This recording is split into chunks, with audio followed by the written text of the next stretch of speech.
What is going on, everybody? That name is wrong, actually. This is not the Narcotraficantes episode or Narcos Satanistas. I gotta change the name. Urban Legends, the truth. And it's covered up by my shirt. More styles. No, we need to change the color. No, I want the color of this to be whatever. Bam, that works better. Okay, sorry about that. Technical difficulties. Today in news, or this week in news, it's a very sad one. Professor McGonagall has passed. The actress who played her passed away yesterday. Sad news. By the time this comes out, it'll be 2 weeks from when it happened. So I'm sorry about that. But yes, don't think I have any Mexico updates. Actually, I did have one. But I forgot it. That's my own fault. I should have wrote it down.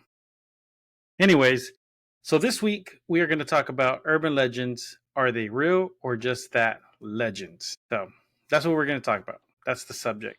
Are urban legends real? Do they have some basis in truth? A lot of urban legends do have a basis in truth, but sometimes it's just made up because it's a story from a friend of a friend, or it's just because wherever you live, there's just a spooky house at the end of the corner, and then stories get made up over imaginative kids create stories, things like that. But what we're going to talk about are 3 stories that are urban legends that are actually true, that have happened.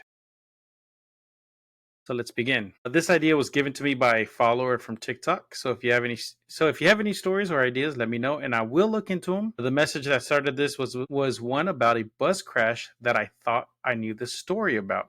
And it's one of the most famous stories in Texas about a bus crash. And if you live in the San Antonio area, you've definitely heard this story. They're the haunted railroad tracks in San Antonio. So that's if you live there, you know exactly what I'm talking about. So let's begin. Let's start there, should I say. In a small town on a gloomy day, a nun was bringing some kids back from a field trip. Confident that the dark, gloomy weather would not hinder them on their return home, as the sun was setting in the background, they started up the bus with the children sleeping. The bus's engine rumbled through the night down Shane Road.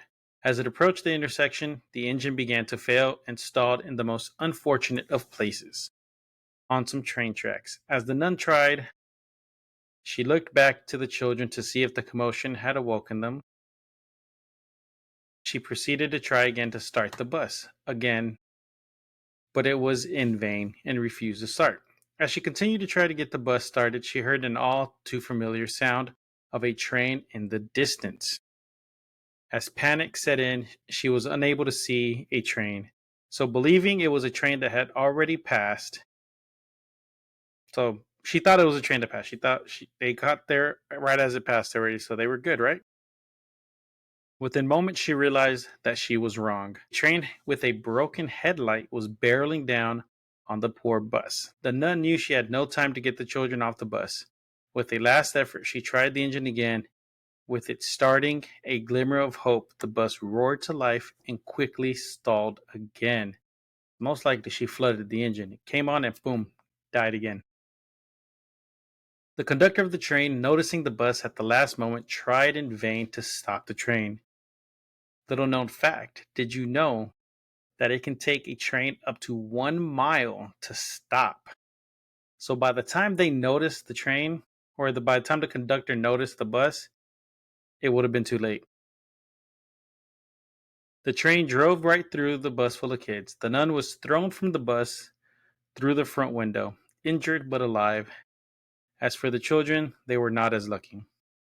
Days later, the headline in the San Antonio Express read, "Bus train death toll likely to go as high as 30." The nun, weeks after recovering, could not live with the guilt of being the only survivor. She returned to the tracks where it all happened, parked her car, and waited. Right after sunset, off in the distance, she spotted the headlamp of an oncoming train. As she closed her eyes and resigned to her fate, she began to hear whispers. As they grew louder, she recognized the sound of children. The same children who died the week prior, her car suddenly began to move and roll forward on its own, as if being pushed by some unknown force. Her car clearing the tracks and the train, she jumped out and looked around to see if anyone was around. When she looked at her car, she saw little handprints. The spirits of the children that passed had rescued her. After this happened, the nun opened up an orphanage until her last days. Since that day, the legend of the ghost tracks with the children protecting those that stopped on the tracks began. Anyone that visits the train tracks have claimed to have heard the whispers of small children surrounding the car and have felt the push going over the tracks.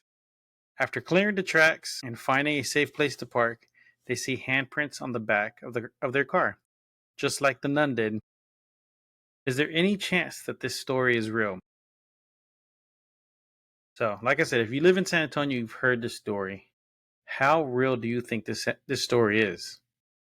I'm going to tell you. Listen. Even though many have claimed that the story is real, having heard it since they were children, some versions it's not a nun but a regular bus driver, so with different variations it might be false. Different versions happen at either early morning or at sunset, with some versions being that most of the children were saved and only 10 passed. Every story has a different outcome.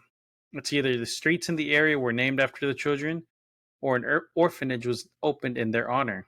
It's easy to believe that the streets were named after the kids, with the streets being named Bobby Allen, Nancy Carroll, and Cindy Sue Way. The truth is, it's all false. The real story takes place in Salt Lake City, Utah, and also in Alton, Texas. And I know just pissed off a lot of San Antonio people. But that story that you've heard since you were a child is false. And this is what really happened. One of those accidents was before the other. So one was before the other, right? The headline was real, but it was from Utah. So the headline that said the death toll could be as high as 30, that was a real headline that ran, but it was referencing the bus accident in Utah. The real story was on the 1st of December in 1938. A bus filled with 37 teenagers was hit by a train on a foggy winter day. The bus driver never saw the train or heard the train as it barreled down at them at 50 miles an hour. The bus driver was not able to get the bus clear of the tracks, and the train crew tried to stop the train but were not able to. Like I said, it takes a mile to stop a train. 22 teens died that day. It was one of the worst bus accidents in U.S. history at the time. With it being the worst, it was in all the newspapers, which is how you can find it in the San Antonio Express. And over time, memories merged and it led to people remembering it happening in San Antonio.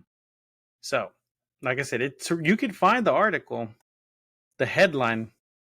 It's a real headline, but it was referencing Utah. So that explains the mix up, but what about the mystery of the car moving? That can be easily explained by civil engineers. When they installed an extra rail line, they had accidentally paved over a very slight incline that caused cars to roll. So whenever people put the cars in neutral to see if the ghost children would push their cars, it was actually they were on the slightest incline that slowly rolled their cars clear of the tracks. And you might say, what about the handprints? How many times do you touch your car? The fingerprints could be yours. There's so many times people touch their cars without realizing it. And when you go and dust it, you're going to see handprints. I'm pretty sure if I go dust my car right now, you'll see my handprints all over it. That explains the Utah mix-up. What about Alton, Texas? So I mentioned two of them, right? One was before the other. So Alton was way back in Utah was way back in the day. And what kept the legend alive was another incident in Alton, Texas, which brought it back to the forefront on everyone's mind. So the one in Alton, Texas. The bus accident was in September 21st, 1989. It would reignite the bus legend, especially since it was in Texas. The bus was carrying 81 passengers, mostly middle schoolers and high schoolers. Thursday morning, just as the bus picked up the last student and proceeded to make its way to school, was driving down Farm to Market 676, also known as 5 Mile Road. As the bus approached a stop sign and seeing the way was clear with a delivery truck coming from another direction to stop, so they reached the bus stop or the stop sign, and there was a delivery truck off in the distance, so they thought they would clear it, right?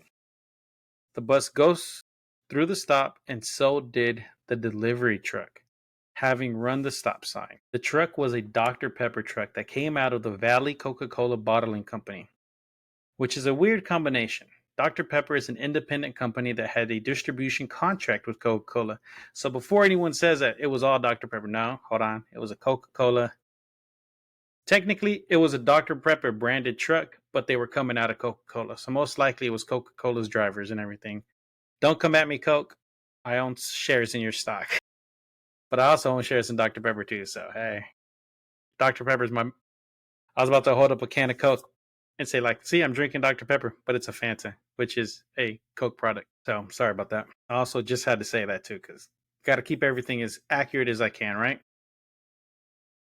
The collision pushed the bus into a caliche, which is an old mining hole, which was about 10 feet or 30 meters, which was about 10 feet. I wrote that wrong. Which had about 10 feet or 30 meters of water in it. So it was an old mining hole where they used to like deposit their refuse for the mines, right? And it had a, pool of water in it. As water began entering the bus through the open windows, quickly within less than a minute, the bus was filled with water. The reason for this was because the front window and door were dislodged, and that let the water in. The murky waters of the caliche made it difficult for the students to see and find their way out. With no air pocket and no escape, this is one of the few crashes in U.S. history where the cause of death was drowning or asphyxiation. So it's one of the few, any kind of car accident, automobile accident, where they didn't die from the accident. They died from drowning or asphyxiation. And the kids couldn't get out because this was an older bus. It's back in, when was it? When did I say it was? If I'm not mistaken, the bus that they were using was built in like the 70s. So it was like 10 years old. And the windows were really small, so they couldn't even climb through the windows. It's not like the buses we have today with knockout windows. They give it a nice little push and the window falls out. This was before that. This is probably the reason why we have that. Now, not all students died. Yes, there was no escape for 21 students. 49 were injured. None of those that died suffered severe trauma, preventing them from escaping. As a result of the two companies being involved, it resulted in a huge lawsuit. The driver was charged in court with 21 counts of homicide by negligence. A jury acquitted him on all counts in 1993. Once it was all done, he did an interview and said he stayed to himself before he spent some time in a mental hospital. He never got over the incident and felt tremendous guilt for those that died. Once everything had finished, he said he basically became a recluse. He wasn't going out because people were blaming him. And to be fair, he was driving the truck, the delivery truck. He could have been distracted for any number of reasons. He could have got a call over the radio for dispatch saying that he had to go do a second delivery or whatever, right? He could have been distracted for a number of reasons. Or he could have blown that stop sign every day at that exact time because there was no one else around. And it just so happened that there was a bus there this time. There's many reasons. Who knows why he wasn't paying attention and barreled into that car or barreled into that bus. The lawsuit paid out $133 million settlements. Each family received $4.5 million each. Another company involved paid $23 million also. The payout was for 30 brothers and sisters receiving trust funds ranging from $50 to $250,000, each with the parents getting the remainder. All the brothers and sisters of all the kids that had brothers and sisters, their families received 4.5 million, and the brothers and sisters out of all that money received anywhere from $50 to $250,000. and the parents got the rest. The community had an opinion about the settlement, with the families buying cars and houses. Why was this an issue? It was because some were expecting the families to give money to the community. So, yeah, people were pissed off that they received that much money and they never, like, the community never saw a dime. But it was for the families that had a tragic accident, you know? They lost family members, they lost children. But I can also see the flip side of it where they're like, set up a college fund for future kids because now there's a bunch of arguments to be had, right? But yeah, so it was their money to do with as they pleased, however they wanted to. But, anyways, those two tragic events helped to keep the legend alive in San Antonio. So let's move on to the next legend. So that's insane. But like I said, that's the real story of the San Antonio ghost tracks. It's not real. It's just an urban legend from two different stories. One started it and the other one kept it going. The next urban legend to talk about is the Screaming Bridge, located in Arlington, Texas, which is right down the street from where I'm at.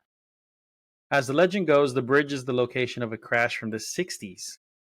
Many people died in a multi car accident where you can still hear the screams of those that died.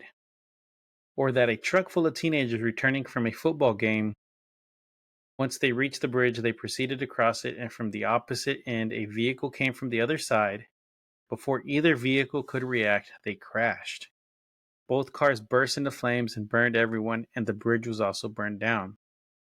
Those are two short stories about the legend of that bridge. But everything that's involved with it is that cars had an accident on this bridge because it was supposedly just a one-way road or a one-way bridge. That's a short one, isn't it? The truth is that it's two different accidents that are melded together. The real accident that it's based on happened on February 4th, 1961. A car full of six teenagers, or six teenage girls, flew off a burned down bridge. The details go they were returning from a movie joyriding. They reached the bridge going at about 45 miles an hour. The way the road had an incline from Arlington to Bedford Road, coupled with the darkness of the night, it stopped them from seeing that the bridge was out. So they didn't know the bridge was out. Well, they lived in the area, so they should have known it was out because it's been out for a while, right? We'll get into that later. But they were having fun. They were cruising around having fun. They just got out of the movies. It was kids being kids. At 9:30 at night, they left the road and impacted with the other side of the ravine, coming to rest upside down. Out of the six, two died instantly: Mary Lou Goldner, age 16, and Claudie Jean Reeves, age 17. The deaths do not end there. By 2 a.m. Sunday morning, another one was announced dead. Kathy Fleming had passed right before reaching Baylor Hospital. That left three survivors: Donna Post, Dorothy Epstein, and Joanne Anderson, with multiple injuries, fractures, and concussions, and one of them had to undergo emergency brain surgery. The next day, the headlines read, "Death Bridge Involved in Probe Revealed Another Teen Had Stopped." So when the headline comes out, it's found out that there was somebody else there. His name was Bill Young. He had actually slowed down before the train just beyond the bridge, and he noticed that the bridge was out. He tried to warn the girls that the bridge was out and started honking. It could have had the opposite effect and scared them. And scared them into going over. So, six young girls, random guy honking at them, frantically honking at them to get their attention. They probably panicked and kept going. But he was the one that called the police and the ambulance to let them know of the accident. 6 ambulances had shown up to take the girls to the hospital in Arlington to receive care before going to Baylor. So they stopped first at Arlington Hospital and then they went to Baylor, which is, with none of them having ID, they had to wait for Dorothy Epstein to regain consciousness. The bridge had been previously burned, and the county fire marshal Mason Langford had investigated with police chief, had concluded that either hobos or teens had been responsible for the fires 2 years earlier. So 2 years before that, the bridge had already been burned down. The fire marshal and the police chief had already conducted an investigation, and they were like, either some random teens or some homeless people lit a fire and the bridge burned. Case closed, right? So they put up barricades. They had been placed on both sides, and on that night they were missing for some reason. So the barricades they had there were probably just some little or they're called, like horse stable barricades or horse barricades, because it's just two A-frames with the pole in the middle standing up, right? Highway patrolmen eventually were able to figure out those responsible for the bridge being out. So after the accident, they reinvestigated again, and they were able to figure out who actually burned the bridge. And it was teenagers. The culprits were 4 high school kids from Arlington. Clinton Verse, Tracy Stanley, Ronald Max Moore, and Richard Truett Rivers are the 4 kids involved. So they're from Arlington, and their names are Clinton Verse, Tracy Stanley, Ronald Max Moore, and Richard Truett Rivers. These kids were brought before a grand jury, which declined to bring charges against the young men. Their attorney said that their clients were driving down the road on January 27th, 1961, when one of them said that they should set fire to the bridge, supposedly as a prank, or some people believe it. They had other reasons for burning down the bridge. One of them being it was to keep the local black community of Moiser Valley from coming to North Arlington. Their parents painted a picture that they were good kids and were just playing pranks, as young kids do, not wanting to do anything malicious. So they were just playing pranks, harmless pranks, right? Pranks. They weren't trying to cause anything to happen. But they burned a bridge down, so something could have happened, right? Instead, the jury had asked that instead of coming for these kids, it'll be better to find out who had taken the barricades. So they dismissed the case, and they're like, look, instead of trying these kids for this, why don't we figure out who took the barricade? They never did figure it out. The bridge had never been replaced. Instead, in its place, they had placed large drainage tunnels to cover it up. Covered in asphalt until another fatal accident involving 2 women and a train at that crossing. So that same area that they covered up and made kind of like a bridge, because it was covered, it was tunnels and covered in asphalt. So it was kind of like another bridge or road was there. And then another accident. On March 10th, 1994, Raylene Johnston and Tammy Lynn Dodson tried to race the train. So in other words, they tried to beat the train. They tried to pass the tracks before the train got there. Sadly, they did not make it. One was thrown from the truck. The other had been trapped in the burning truck. After that accident, it was closed to all traffic, and the legend had moved to another bridge nearby. So since that bridge was no longer, accessible, story just moved on to another bridge, which was down the road. They're like, oh, this is the bridge. But no, it was actually another bridge down the road. But nothing happened there. It's the main bridge that we're talking about. Construction of the Trinity Boulevard, it was mostly destroyed, but the main portion of the bridge remains and is isolated. It continues to draw paranormal investigators, hikers, and teens looking for a scare and to see if they could hear the screams. Another legend that turns out to have some truth. So yeah, I know where it's at. It's a difficult hike to get there. Not too difficult, but I could get there. And it is like out. So there is one part of it, but it's mainly just like a T, a pillar in the ground, part of the bridge, and it's out on both ends. So I will try to get there whenever I can to take pictures there and show y'all. And I'll post it to Instagram, TikTok, Facebook, so y'all can see. Looks like this episode is going to be short because I'm almost done. But that's just how it goes. Because urban legends, we could do so many stories, and they're usually short stories because that's what gets the gripping stories. That's what gets you into them, because they're short, but they have details, and then they just stop. And then it leaves you wanting more, which is what the appeal is of most urban legends. So let's finish this off. For the final legend, we go to Terrell, Texas. The legend goes that in 1903, near the old Crane property, the local children started going missing. and all that was left behind was candy wrappers signed by the Candy Lady. So I've heard this story. Like I said, I've done research on all sorts of stories. I've been hearing ghost stories since I was a child. The Candy Lady is a famous one. Supposedly it's around Halloween, which we're coming up to. By the time this episode comes out, it'll be well into October. The Candy Lady. Some children in town found candy wrappers sitting on their windowsills. With the children going missing and others being tempted with candy, the local sheriff started a search for whoever could find the person that was responsible. Late one night, the sheriff went out with the intent of finding this Candy Lady. In the early morning, a local was driving along the road and spotted something off in the distance, in a ditch.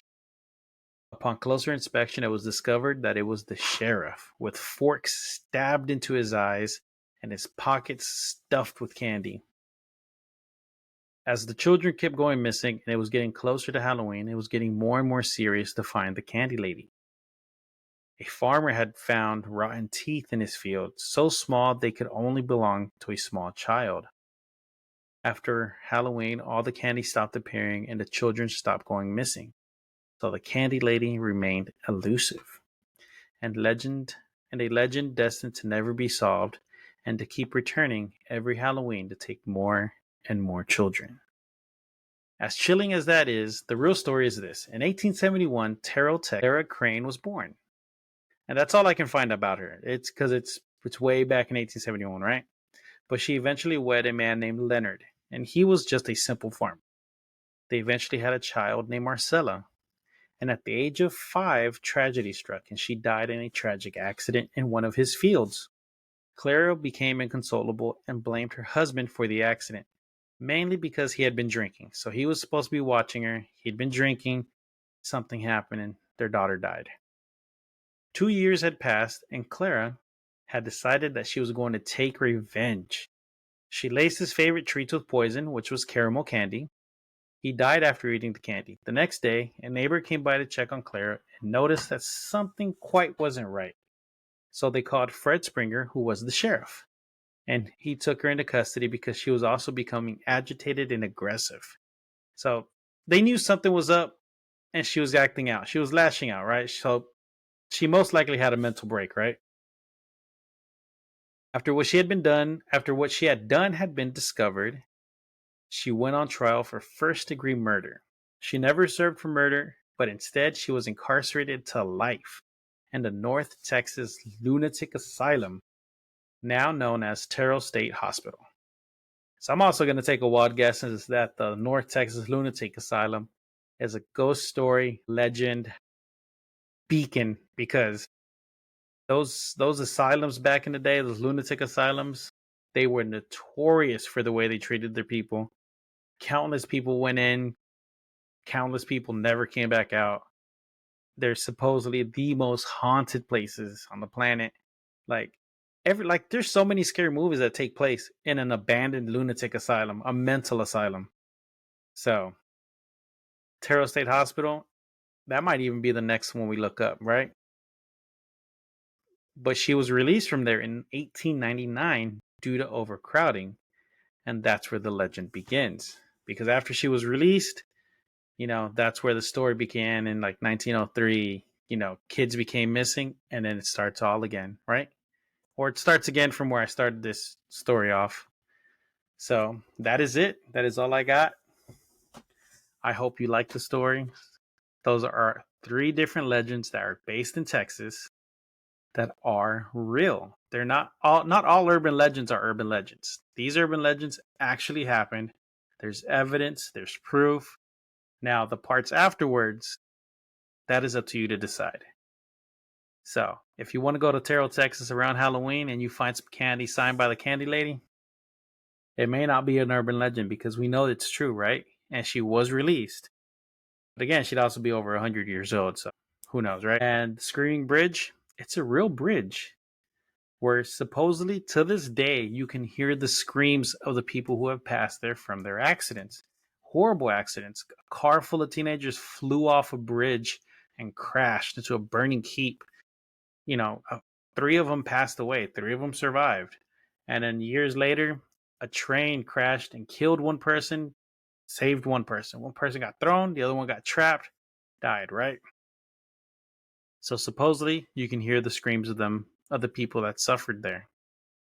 And the first story, the bus accident, like I said, civil engineers have proven that that's what happened after they covered it up, after they, added an extra rail line, paved over it. They fixed the incline. So now you park on there, be careful because you ain't rolling. So there's no rolling anymore. So that one's completely been debunked. So that is it. I will see y'all next time. And remember, it's spooky season now. We are into Halloween. So the stories are going to get more and more ghost stories. We're going to get more into it now. And remember, you can find me on TikTok. I'll go live stream Thursday, Friday, and Saturday nights there. So come check it out. And I will see y'all next time. Stay spooky, everybody.